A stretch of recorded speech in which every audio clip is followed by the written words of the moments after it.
Hello guys, welcome back to my YouTube channel. ඔන්න ඉතින් අද ලස්සන ස්ටඩි වීඩියෝ එකක් අරගෙන ආවා ඔයාලව හම්බෙන්න. ඉතින් මගේ පුරුද්දක් තමයි නෝමලි මම පාඩම් කරන්න කලින් අනිවාර්යෙන් මම මගේ ස්ටඩි ටේබල් එක ක්ලීන් කරගන්නවා.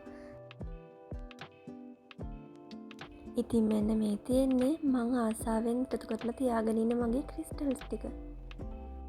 ඔයාලටත් ක්‍රිස්ටල්ස් ගැන දැනගන්න ඕන නම් පහලින් කමෙන්ට් එකක් දාන්න.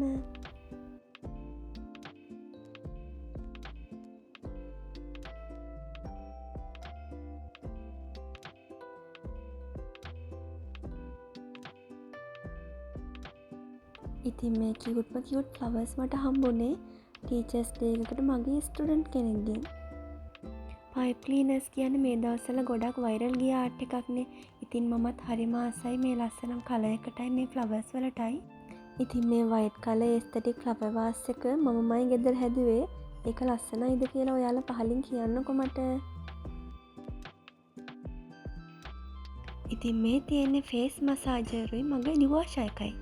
ඔයාලට ඒවා යූස් කරන විදිහ දැනගන්න ඕන නම් මට කියන්න අනිවාර්යෙන් මම වීඩියෝ එකක් අරගෙන එන්නම්. ඉතින් මේ තියෙන්නේ මගේ එක පිස්සුවක්. මං හරිම ආසයි සබම්බොල පුම්බනේවට බුක් ෂොප් එකකට හරි කොහේ හරි ගියාට පස්සේ මං අනිවාර්යෙන් මේවා ඉල්ලලා අරගන්නවා. ඉතින් කොච්චර ලොකු වුණත් අපේ ඇඟ ඇතුලේ පුංචි ළමයෙක් ජීවත් වෙනවා කියලා කියනවනේ. ඉතින් ඔයාලත් කවදාවත් මේ පුංචි ළමයාට මැරෙන්න නම් දෙන්න එපා. ඉතින් ඔන්න අන්තිමට මගේ ස්ටඩි ටේබල් එක වැඩ කරන්න ආස විදියට මං අස් කරගත්තා. මගේ ඉන්ඩෝ ප්ලාන්ට්ස් ඔක්කොම මං ඉරෙලි වැටෙන එළියෙන් තියලා තිබ්බේ. ඉතින් ඒවත් ලස්සනට මං මගේ ටේබල් එකකින් රූම් එකකින් ගෙනත් තියාගත්තා.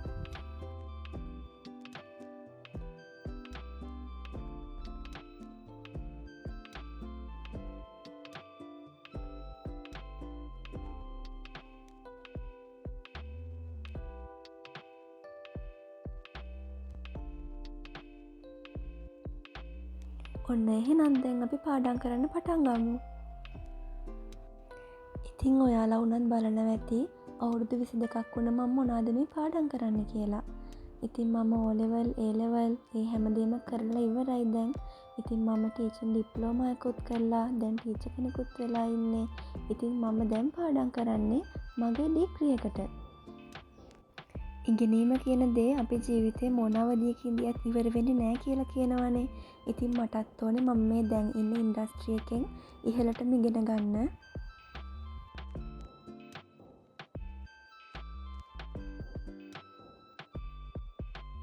ඉතින් මේ කියුට් යුනිකෝර්න් හයිලයිටර් සෙට් එකට මං හරිම ආසයි. ඒක හරිම පැස්ටල් කලර් ලස්සන එස්තටික් වයිබ් එකක් දෙන්නේ. ඉතින් මට මේක අරන් දුන්නේ ස්පෙෂල් කෙනෙක්. එයාට ගොඩක් තැන්ක් යූ. ඔන්න එහෙනම් දැන් වැඩි කතා නැතුව පාඩම් කරන්න පටන් ගමු.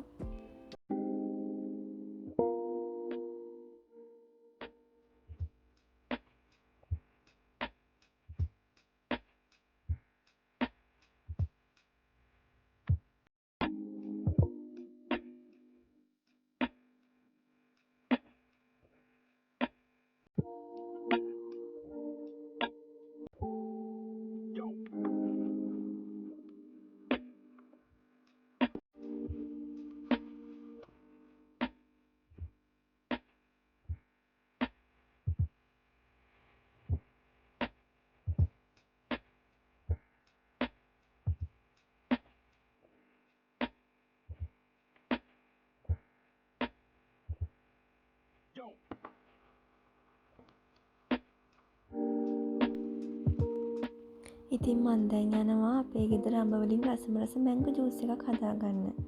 අපේ ගෙදර ගහේ අඹ තියෙන නිසා ඒ අඹ හරිම රසයි. ඉතින් බලන්නකො ළමයි මට උන වැඩේ අඹ කපන්න ගිහිල්ලා මගේ අතේ තැන් දෙකක්ම මං කපා ගත්තා. ඒක ගොඩක් ලේ ගියා. හරිම අමාරුවෙන් තමයි මං ඉඳියේ. ඒ වුණාට කොහොම හරි අපි සැලෙන්නේ නැතුව මම මගේ මැංගෝ ජූස් එකත් ෆයිනලි හදාගත්තා.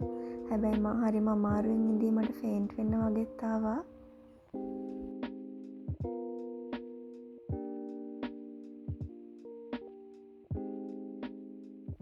ඉතින් ඒ අමාරුවට මම පැය දෙකක් විතර නිදාගෙන ඔන්න දැන් තමයි නැගිට්ටේ. එහෙනම් ඉතින් අපි අපේ සෙකන්ඩ් ස්ටඩි සෙෂන් එක පටන් ගමු.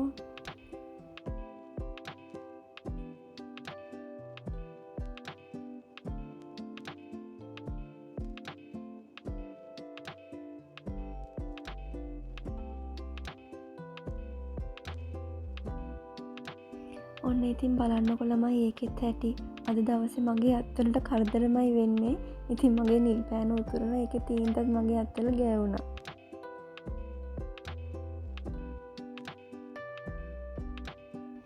එහෙම කියලා අපි සැලෙනවද? නෑනේ.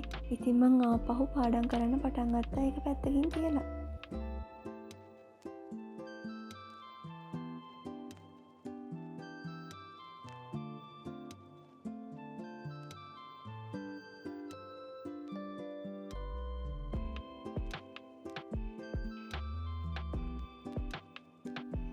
ඉතින් අද මම තව දිග බ්ලොග් එකක් කරන්න ඉන්දියේ. ඉතින් එහෙම බැරි වුණාට සෝරි.